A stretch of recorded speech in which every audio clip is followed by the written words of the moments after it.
Hi everyone, I'm Miss Sarah and I'm going to talk to you about 3 different books for May's Middle School Book Talk.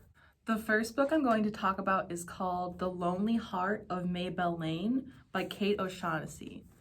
This centers around an 11-year-old girl named Maybelle who lives with her single mom in a trailer park. Instead of keeping a diary or taking photos like other kids, Maybelle records and collects sound. She has recordings of cars, crickets, raindrops, and more, but her most treasured sound is a recording of her dad's voice taken off an old phone's voicemail. Maybelle has never met her dad, and her dad doesn't even know she exists because he left before she was born. One day she recognizes his voice on the radio. She finds out that her dad is actually a DJ and is going to be judging a singing contest in Nashville in a few weeks. Maybelle thinks that this is her chance to finally meet him, and she goes on a road trip with the help of Mrs. Boggs, a teacher, and Tommy, her neighbor. At first, Maybelle isn't so sure about these people. Mrs. Boggs is hard to read and is really strict, and Tommy is a bit of a troublemaker and can sometimes be really mean. She soon learns more about them and that they have their own reasons for going on the trip. There are some sad moments throughout this book, but overall, it's a very heartwarming story, perfect for any middle grade reader. Next book I picked out is also about a road trip. It's called Clean Getaway by Nick Stone.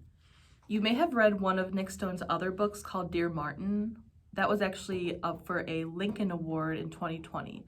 This book is actually a 2022 Cottle Award winner, so you may have read it or will read it for school. This story is about William Lamar, nicknamed Scoob, and his grandmother, who he calls Gma. Scoob is 11 years old, just like Maybelle from the previous book. Lately, Scoob has been getting into some trouble at school, and he also feels like his dad has been super hard on him, so he jumps on the chance to go on a road trip with his beloved grandma. Gma and Scoob have a very special relationship. Gma always knows the right thing to say, and Scoob knows he can talk to her about anything.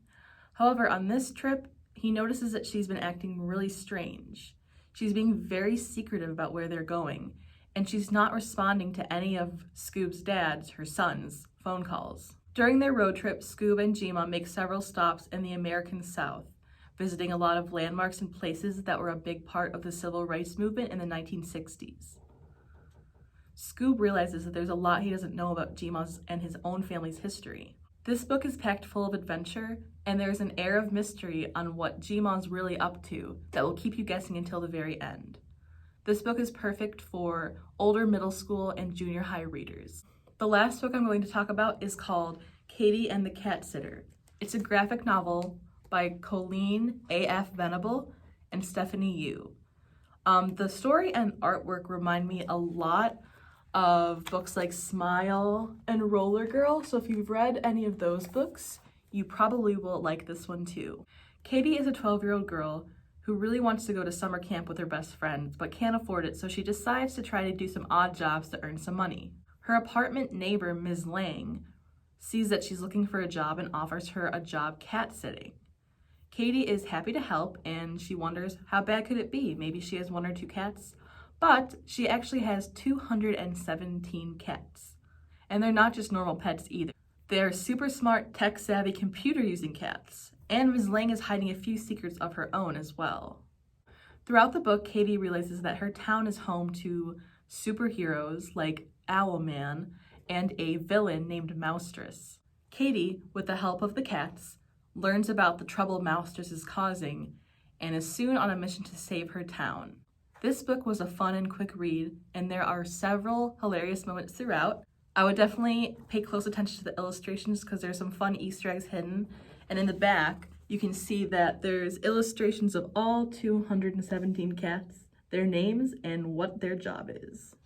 I would definitely recommend this book to young and old readers alike. Thank you so much for tuning in. I will see you next week for Snack Attack and next month for June's Book Talk. Just a reminder that summer reading is almost here. The first week of June is when registration starts for kids and teens, and it's a 5-week program after that. There are a lot more fun programs and events planned, so just keep checking the calendar and website for that information. I'll still be doing middle school book talk throughout the months as well, and I hope to see everyone soon. Goodbye!